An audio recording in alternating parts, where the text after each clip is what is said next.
It started. Okay, we're Now live we're now. on. Hey. Welcome to the Bullets Forever post-game playoff show for Game 1 versus the Toronto Raptors. This is Mike Sykes here with Jake Whitaker, and we're going to talk about, how the Wizards just ran through the six. Yeah, man. It wasn't the easiest game to watch, obviously. I think the Wizards had like 93 points on 96 possessions or something like that. It was a slugfest.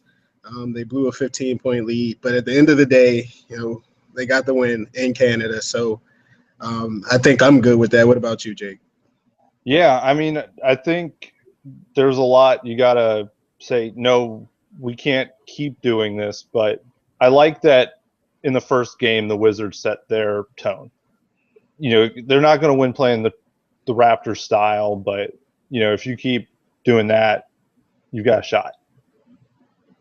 Yeah, and I think that's one of the things that really stuck out to me. I thought they tried to push the ball a little bit early on, and I thought that was good, but I actually think that plays in a little bit to what the Raptors want to do because they're really guard-oriented. That's a guard-oriented team to its core, unlike the Wizards where people think they're guard-oriented, but really it's more of a mix between bigs and guards with the Wizards. Right. I think if you let the Raptors get into transition and spread the floor out, that might work to your disadvantage a bit. And I thought the Wizards made it work for them today. They like I said, they did push a little bit, especially off of makes because the Raptors just don't get back on defense for whatever reason.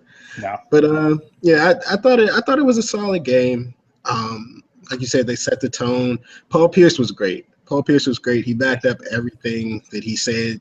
He talked about the Raptors not having it or whatever. And I mean, I don't really get into that stuff, but whatever it wasn't there for the Raptors today. No.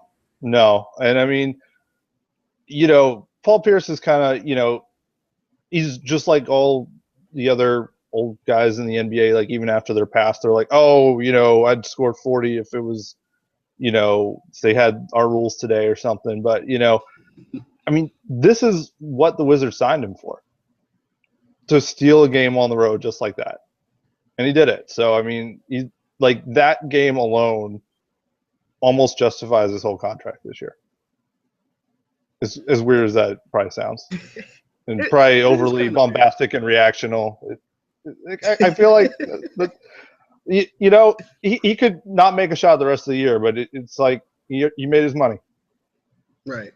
Yeah, definitely, and especially with the way that Beal and Wall played today, the Wizards really needed a lift from anyone. Yes. Today. Yes. They got it from him, and that's pretty much all you can ask for from him at this point in his career. But I kind of want to talk about, not to just skip over the entire game, but I think the most important part was that fourth quarter where, they had the 15-point lead and they blew it. And before the quarter started, you tweeted, you didn't want to bring up the Wizards net rating in the fourth quarter. Yep. Because it's been terrible throughout the year for a multitude of reasons. And, we saw a lot of that today. That's still a problem, like you say, and that's in the recap as well. You guys should go read that recap after you finish watching this, or at the same time. Just do both. I don't know how you do that. Just clone yourself or something. But anyway, they struggled in the fourth quarter today. What did you think about that? Yeah, I think it was weird. The reserves actually did a solid job not blowing it, even though they were in there like the first 6 minutes. And, Kevin Seraphin got it done. I don't know if we can count on that forever, but today it kind of worked.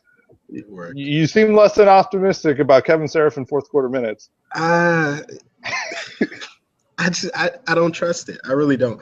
At this point, in the fourth quarter, I think you need your best players on the floor as long as you can have them out there. And I don't know. It feels like Randy Whitman too often he goes off of the feel of the game, I guess, and that's kind of a vague thing to say, but what it is he'll leave his reserves out there just because they're playing well. But the point of them being reserves is to actually be a reserve, right? Like you don't want your bench guys going throughout the game just because they're playing well, you know that they have limitations and they will eventually be exposed. And I think that's how the Raptors crept back into the game.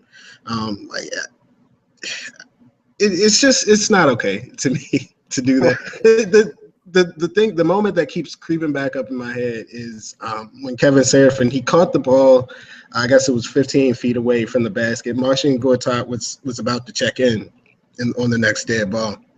And Seraphin makes the jumper, and then like the Raptors are bringing the ball back down the floor, and Gortat's walking back to the bench, and I'm just like, what's going on? Why are you not in the game right now? And then like I think it was DeMar DeRozan. He got right to the rim and got an and one, and like I'm just like Gortat would have been perfect right there. He would have been perfect right there. Gortat's probably checking in a possession too late at this point. And in the playoffs, you need every single possession. Everyone counts. You know. Right. Well, especially when after that, when everyone was in, and they basically burn a whole possession, just like they played every shot like it's a tie game with 13 seconds left, and you can just play for the final shot. And that was like 3 minutes of that. And there's no point in going small and spacing the floor if you're just going to wait till the final 6 seconds to make a play. Yeah. They need to get more early offense. That's always been a thing with them, I think. Yeah. There's so much hero ball today, too, from Wall and Bill. Yeah. Like, they were just the last shot before regulation ended with Wall's weird mid-range jumper, like that kind of, I guess, personifies what his day was today. Yeah. But the one that really irritated me was that the shot that actually Kyle Lowry fouled out on. Right. To run a mid-range jumper play for Bill right there in that spot when there's only a 2-point lead there. Bill, I mean, he didn't shoot well today. Like, no matter what way you want to cut it. And I understand that coaches like to trust their players, and I think you should. But when a guy's 5 for 20, 6 for 21, like that's not. You just can't keep going to that well. It's dried up. You got to find somewhere else to go. I thought that right there, that's a moment where Paul Pierce probably would have been most useful. Oh yeah.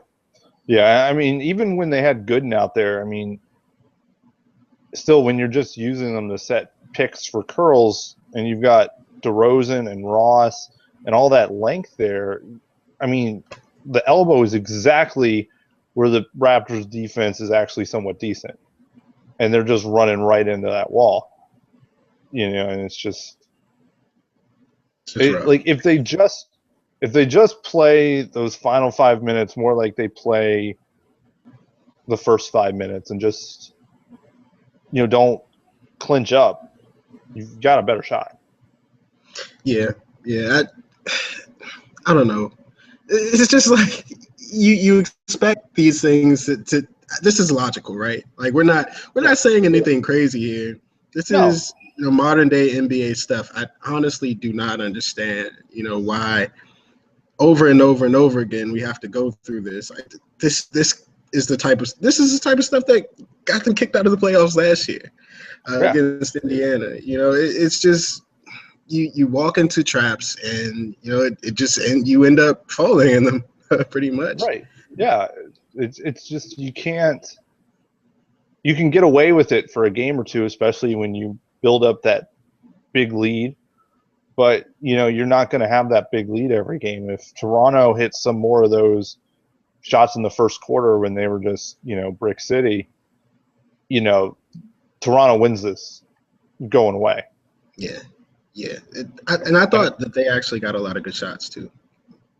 Yeah. There was a lot of quality looks that just didn't go down. And I don't know if that's just like a game one thing, being tense with that, really hype crowd, and, kind of settles out. But yeah, I mean, give credit to Nene. I did not expect him to play the way he did, but I don't think you can count on that either for a whole lot. So Yeah, I would agree. I mean, he played way above his head today. He didn't shoot the ball well, but he had like 13 rebounds today, which is totally out of the character of Nene. I mean, he literally never does that. So, you know, I think that rest, he has that thing where he just, if he gets 2 weeks off like he did earlier in the season, he's good to go for a few weeks. And I think that's, where it works here. But, once we get to game 6, game 7, that plantar fasciitis kicks back in, and, you're not going to be able to rely on that. Yeah. Oh. Yeah. What did you think of, first of all, oh, what's going on? I'm not even looking. My daughter wanted to say hi, so. Oh, tell her to come back. Hi, Bree. Hey. Hey. What'd you think of the game, Bree? No comment. No comment. The game was awesome. I think she probably thinks that. Yeah. She still calls it baseball sometimes, but we can work on that. Hey, the baseball team is picking up though, so yeah, that's a good thing. Yes. Regression to the mean, a concept that we're still learning in Washington. But if you start bad, you'll get better. If you start good, you'll probably catch back up eventually. But let's not be pessimistic. We got to win. We got to win today. Right. Exactly. We got to win. We saw Pierce at the 4 today, and it really worked. It really worked. Yeah. He finished with 20 points. Why did you? I felt like we didn't do that enough. Like if we had done that, then we probably would have been able to blow the game open. Like the lead would have been way more than 15. Because honestly, I felt like I guess it was at the end of the second quarter, like that was a chance to just kind of push it to 15, 17, 19, and just take the Raptors out of it. And the Raptors, I mean, they weren't out there shooting confident at all. They didn't seem very confident in what they were doing. There were a lot of shots. The shot that sticks out to me right now when I'm talking about that is the Lou Williams, like 30-foot three. I'm just if you want to do that, okay. I'm not gonna fault you for that, but whatever. Yeah. It was like everyone talked about it, and I think Randy Whitman tried to overthink it and go, if I throw Gooden out there first, then they'll think, oh, they're definitely not going to do it, and then pulled the trap door with like 6 minutes left in the second quarter, and I do think it is one of those things. It's like that's the Wizards' like one weapon that they've got that can change everything. So I think I think Whitman's trying to just kind of be selective in how he uses it rather than just try to treat it like the flamethrower that it could and should be. Right. And I think. Go ahead. Oh yeah, I was just gonna say what I think really worked out with that too, though, was Porter really showed up to shut down DeRozan today. When they had him there, I mean, DeRozan got his here and there, but all in all, you couldn't ask for much more from Otto in that role today. Yeah, he did a great job. Him and Pierce together, collectively, I thought did a great job on defense, and that's the key to that lineup, I think, because they're going to be put in a lot of situations where they're either they have a disadvantage as far as quickness goes, or they have a disadvantage as far as size goes. And I thought they did a really good job, like you said, on DeRozan. I was surprised that Pierce did a good job on DeRozan as well as Porter. But apparently, he's been pretty good against DeRozan all year. I saw during the game there was some Sport View stuff where Pierce held DeRozan to like 5 or 15 shooting when he was guarding. Please disregard this clock behind me. It's a bird clock. But what up, birds? Shout out to birds. Foreshadowing of the Hawks next round, baby. Oh yeah. We're coming, Hawks. Yep. Don't blow us out by 30 this time. But yeah, I thought they did a really good job defensively, and that the Raptors, they're really good off team. They've been one all year. For them to only be held to 86 points today on 92 shots, that's pretty good. Yeah, especially in that overtime, man. It took them 4 minutes to get that, and that was. I mean, granted, Lowry was not in the game, but he was, I think, 2 for 10 today. Yeah. And they, for as bad as Wall and Beal were offensively, they did do a really solid job with Lowry and Lou Williams. Yeah. Gravis, that was another story, but I was surprised 2 he out of did 3. such a good job on Lou, though.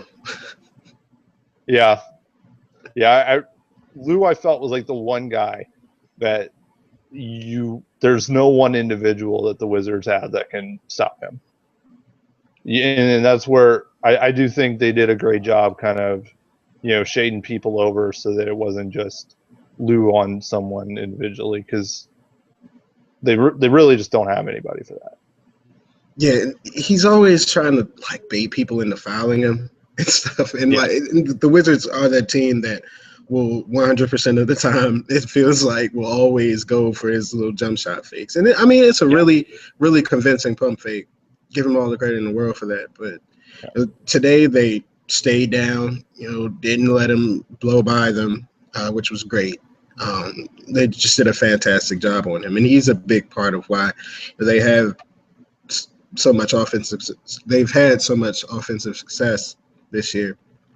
I kind of want to talk about the rebounding today because the Wizards did a really good job on the glass. I rebounded them. I'm looking at it 61 to 48, and they had 20 second chance points. That's a lot. Right. Oh yeah, yeah. I mean, you kind of figure that they were going to have a bit of an edge there, just size-wise, especially for, as often as they throw Gortat and Nene out there. But, yeah, I mean, Drew Gooden even, he had 10, Beal had 9. I mean, they were all – I mean, it seemed like that was kind of the effort focus today, getting on the glass. And, I mean, especially when you're playing Toronto, a team that effective, you can't give them second chances or else you're dead in the water. So, I think that'll probably be Toronto's kind of rallying point next game is, we can't let them have this many rebounds for game 2. And, so that'll probably balance out, but hopefully that kind of, if they focus more on the glass in game 2, then maybe that opens up more transition opportunities the other way. Yeah, I felt like, them trying to trap the ball so often. Like that's a good strategy depending on the player that you're trying to guard. But doing that so often, I never thought it was a healthy strategy. And this is kind of why, because you're putting two people, and especially a big man, up kind of high on the floor. So that brings them away from the rim, and then you have like these 3-on-2 situations where Kyle Lowry was trying to fight for rebounds against Marcin Gortat, and that's never going to work out. Even though Lowry's a really good rebounder, he's always been a fantastic rebounder, but that size disadvantage is just, it hurts. Mm-hmm. Yeah, I mean, as talented and skilled as the Raptors bigs are, they don't have a lot of mobility, and I know it's one of the things when I did the Q&A with Raptors HQ, that was one of the things they hit on, was they run this really aggressive scheme, and they really don't have the guys for it. And I think that's when you don't resort to ISO pick and roll ball there in the final 3 minutes, you can really exploit that. But again, man, that fourth quarter, never again. Please don't ever do that again. But they will. Of course they will. Because they've done it for 3 years. And it's just how it's going to be. That's so depressing. That's so depressing. Yeah. Like, I just feel like, we have all this momentum right now, but is this real? Like, do we really have a chance against? Because they've just traditionally just destroyed the Wizards. Right. I just don't. I don't know how to look into this one because neither team really played ideally. Right. I don't know. It's just you look at what each team has to improve upon for game 2, and they each probably have like 5 pages of notes now of like we need to do this better and this and this and this and that's what's so hard about this series. It's you can't really trust either team to figure everything out. It's just going to be, can our strengths here outweigh our weaknesses here? And today it was the Wizards, but there's no real reason to believe that'll hold for game 2. It'll just be different things work out, and I mean that's what happened with the Bulls. They won all 4 of those games, but they're all very different types of wins. Right. And I think that's what it's going to have to take here. Or, we could just throw some mental physicality in the pot and give it a little bit of effort, mix that all together, put some water in there. Maybe you got a stew. Maybe we'll come out with a win. Maybe. What did you think of John Wall today? I have to ask because on Twitter there's a lot of why isn't John Wall playing like he should, and then there's some people who are like, he's not playing that bad. What do you think? I think it's just I think transition opportunities close up, and that that's where the real dazzle of John Wall is, and it wasn't there today. And the Raptors, I mean, everyone's got the scouting report. You let John Wall try to beat you with the jumper, but it's a lot easier to do that when you've known for 3 days that that's who you're going to face for the next 2 weeks, to kind of devise a scheme to let him beat you. And I think Wall's just trying to adjust to that. But like I said, I think winning the rebounding battle today, I really think that's going to force Toronto to rethink if it's worth trying to shut off transition to, lose the rebounding battle. Mm-hmm. And so, I think if that changes up, then, I think Wall gets unleashed again. But again, the key is what are they going to do with that fourth quarter offense? Because Wall can be dangerous in the fourth quarter, but not if you try to slow down the game to, late 90s levels and just hope that, Wall Gortat pick and roll with 5 seconds left on the clock is going to work. It just puts him in a position to look terrible. It's the late shots. And he can't. Yeah. But that, it's like the 2 times out of 10 it works, then you feel so vindicated, and you don't think about the 8 times that it just looked like a dumpster Rorschach fire. machine. Yeah, that too. A Rorschach machine in a dumpster on fire. I don't think Rorschach machine is the right term. It's the machine thing that like takes way too long and isn't effective. Right. I know what you're talking about. I don't know if they know what you're talking about. Yeah. But I do. Yeah. I think Rorschach was actually the iBot test. So. But imagine a machine on fire not working. That's the Wizards. The Wizards fourth quarter offense. Yes.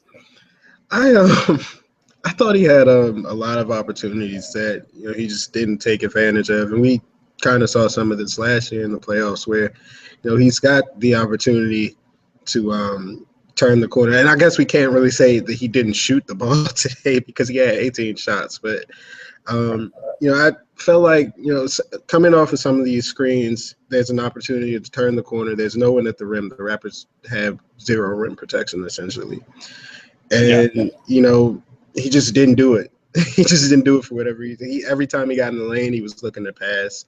I thought that there were a lot of times where he could have just drawn some contact and got a foul. And this is kind of a complaint about general John Wall. A lot of people think that, he doesn't attack enough. He doesn't get to the line enough. And it's funny because he used to do that a lot.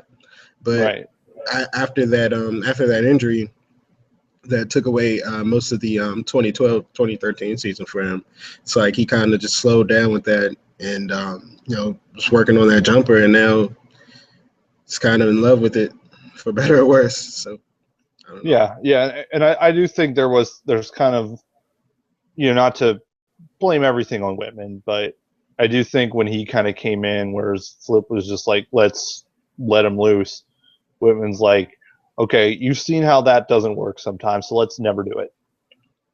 That's, you got to take the good with the bad sometimes, and they're just not doing that. Yeah. And, you got to, John Wall's not going to have this burst forever. I mean, even this year, I mean, his dunk numbers went way down from where they've been in past years. And so, you got to use it while you got it. Wall needs to have those other parts of his game ready for, when that burst is gone. But while you got the burst, use the burst. Yeah. I don't know. I'm with you. Honestly, you have to do it. You have to use it at some point. Even if you risk injury by going into the lane like that sometimes, but for sure. But you still have to do it though, because it's the most productive way to play. If you want to win championships, that's what the league is now. Right. We're probably getting too deep into that conversation, to be honest, because that's really like dark for a game one playoff game win, man. Yeah, like we won. Like what do we? This is my fault. This is all my fault. Yeah. No, but you know what? Credit to Whitman for having the right defense today. Like it really, really worked. I don't know if it can maintain forever, but they were on one side of the ball. They were great today. Really, really great. Yeah, they were really great on defense. Yeah, like it's hard to really go in depth on that, but it worked. And as much as we, want to destroy Randy for all the things he doesn't do well, that's one thing that they really did well today. So shout out Randy Whitman. Shout out Randy Whitman. Yes. 2014-15 Randy Whitman. Yes. Ran through the six. What's good, Drake? and I believe still has a winning playoff record now. Oh, you pulled that card. People are going to be upset with you, but you're not lying. You're not lying. He's a winning playoff coach. Yeah. It is odd, but his style of coaching is slightly better suited to the playoffs because he doesn't have to run a 10 deep bench. He doesn't, there's less games get slower, which I think favors him a little bit. And, it kind of works. So yeah. Today's win moves him to 7-5 in the playoffs. Great. Each heart out, great coach. Phil Jackson. Just a great coach, man. Just on the way to championships now. We want you, Atlanta. We want you, Cleveland. Yeah. Golden State. All those people. Path to the title runs through Washington, D.C. Get ready.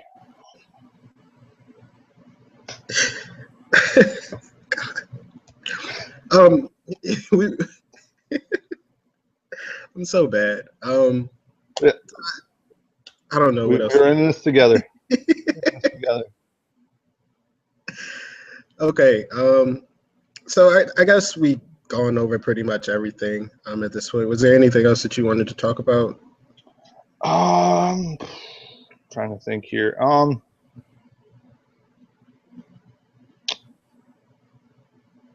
You know what? I thought Ramon Sessions did all right today. Yeah, he was great. He was great. Yeah. He was great. Go ahead. Well, yeah, I mean, he kind of, those few times that he was on Lou Williams, it worked out.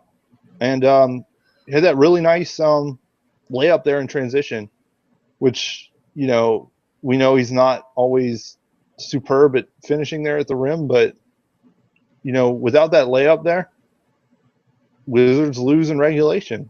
So every bucket matters. Yeah, every bucket matters. And he, like you said, he was great in general. He was finding guys left and right, really. And he didn't have that many assists, but he got rid of the ball so quickly and so precisely when the Raptors tried to trap him. I thought that was really – when he came in the first quarter, that's when their offense really started to get going because the ball wasn't sticking anymore. And I thought that was pretty important because without that, they don't get out of that quarter with the game close at all. Like, it was so bad early on. I think it was like 7-3 for like 5 minutes. Right. Yeah, like when he and Wall are in the game there together, it kind of like redlines the offense. And I kind of, it's good. It's not just even that, you've got these two guys blazing down the court in transition, but ball just keeps zipping around even in half court. And even though it's not super effective all the time, it keeps the things going. So yeah, I think he's still got a spot here. He can't shoot, but he's been shooting pretty well for the Wizards. I don't know. I know he's over 30% with us. I don't know the exact percentage, but I know Toronto fans. I mean, not Toronto fans, but Sacramento fans, and maybe Toronto fans too. After today, I know they have to be a bit upset about that because I mean he's just been really good for whatever reason. He was supposed to be awful, and he's just not.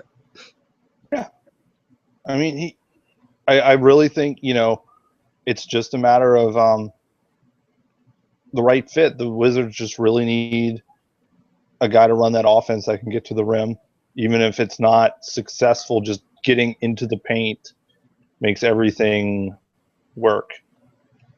So he's shooting 40% from three with the Wizards. That's it. That won't hold at the end of the regular season. Yeah, clearly not. But it's good while we have it. Yeah, and it's. You're not a veteran guard on the Wizards unless you shoot 40% from three for the first 2 months you're here. It's just an unwritten rule. After that, it's all out the window. But except Eric Maynor. Eric Maynor was the exception to the rule, as he usually is. But Razul, Mike James, Earl Boykins. Back in the day, Boykins was the greatest Wizard of all time for a period. Yes, he was. He was amazing. Like Gilbert Arenas, who was that?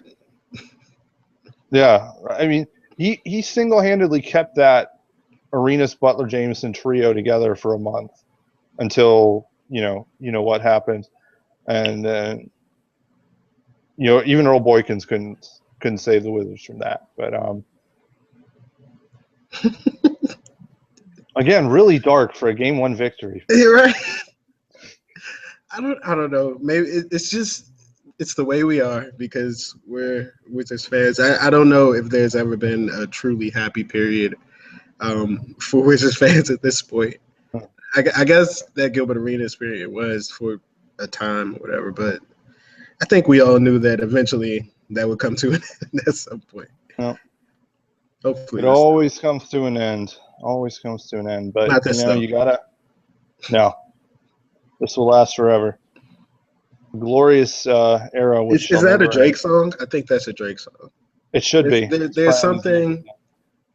It's not coming to me right now, and I'm not going to go through the process of trying to find out what I'm looking for. Yeah. But we'll just say it's a Drake song. Yeah. So I will add a positive note. I'm gonna share something I just tweeted. And it'll put a nice spin on things. Okay. Yeah, here it is. Randy Whitman, better than Rudy T. Nice. Yes. Nice. What an accomplishment. Yep. Heart of a champion. Nope. Should be very proud of that. Yeah. Start the banner, start the black man. How did you even find that out? Did you know that? Basketball Reference. No, I just did the quick math on Randy. 7-5 now. And then I just went to BREF, sorted everybody by winning percentage in the playoffs. Found the most notable guy I could find, Rudy T. And there we go. Randy's the GOAT, man. He's the GOAT. He's coming for you, Phil. He's coming. Yeah, he's coming.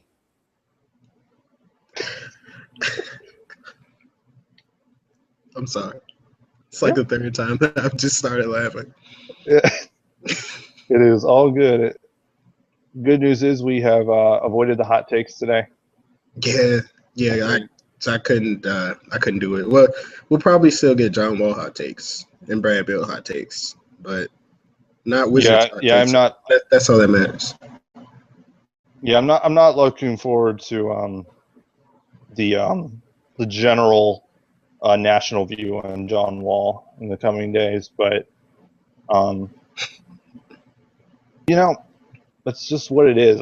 There's even when John Wall has a bad game, there's just so many underrated little things that he's got going for him, and yeah, he's great. He's great. I stand with Wall. You should get a Wall Print badge. T-shirts. Yeah. T-shirts, badges, stickers, you name it. Emojis. Let's just start a campaign right now. John Wall for whatever he wants to run for. 2016. Yeah. Wall Beal 2016. For a more efficient nation. This has to be a thing. This has to be a thing. Someone needs to put this together. I'm not the guy to do it.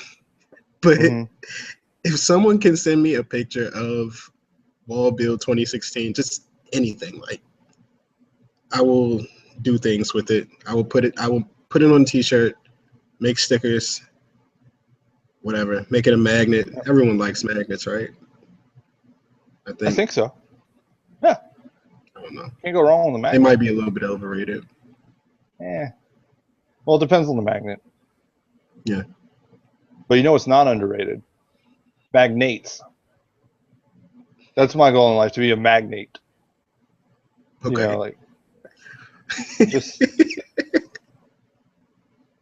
Just wanted to throw that out there. Why? You just Google magnate, a wealthy and influential person, especially in business. Is this really a thing?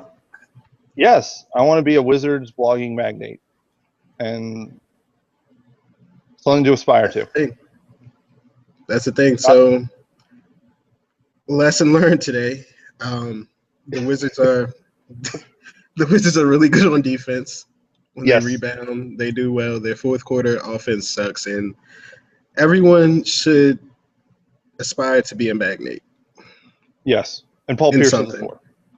Oh yeah, we already knew that. The coach didn't. Yeah, right.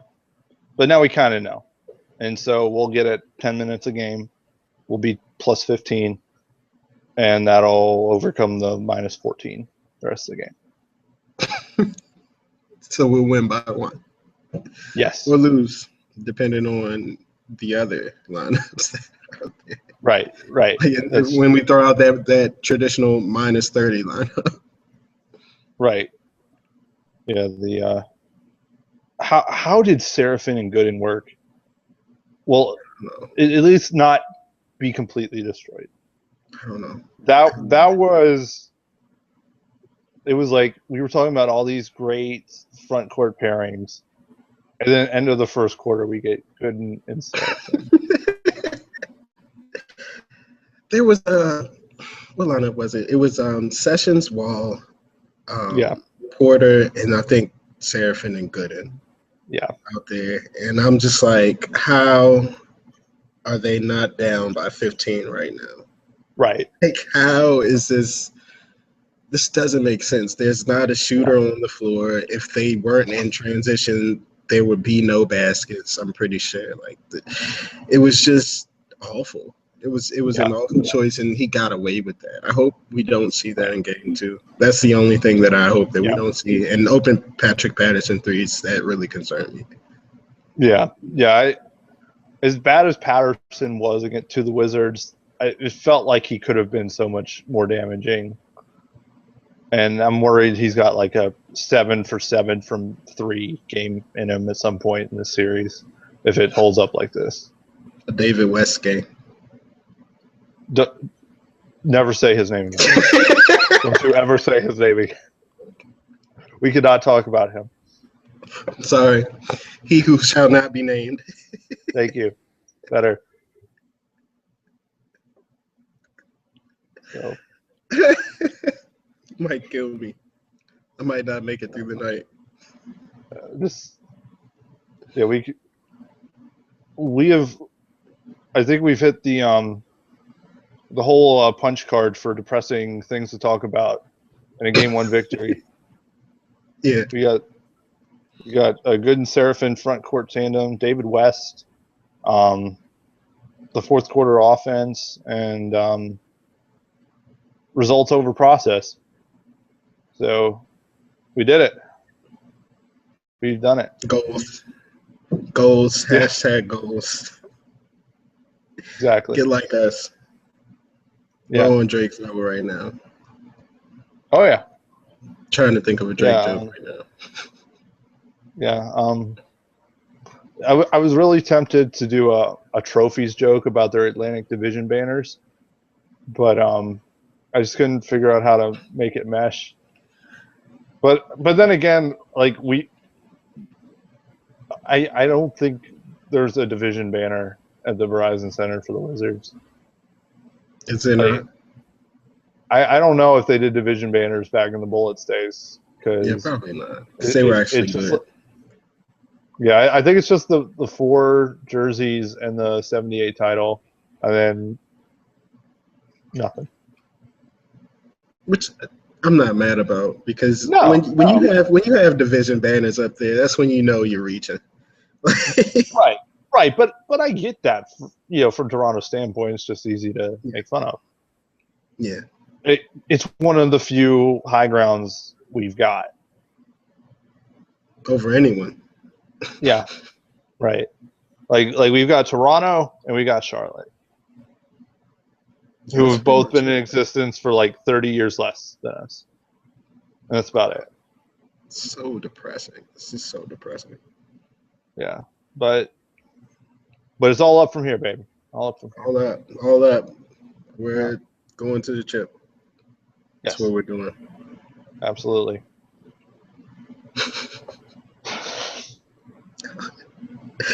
Do you want to wrap up here? Yeah, I think this is as good a spot as any to wrap it up. Good win in game 1. Thanks for coming on with me. Appreciate it. Absolutely. Thank you, man. Yep. Take care, everyone. Oh, take care. Boom. Took care of the Raptors today. Yeah. Ran through the 6. Y'all going home. They're going home. Yeah. See you on Tuesday.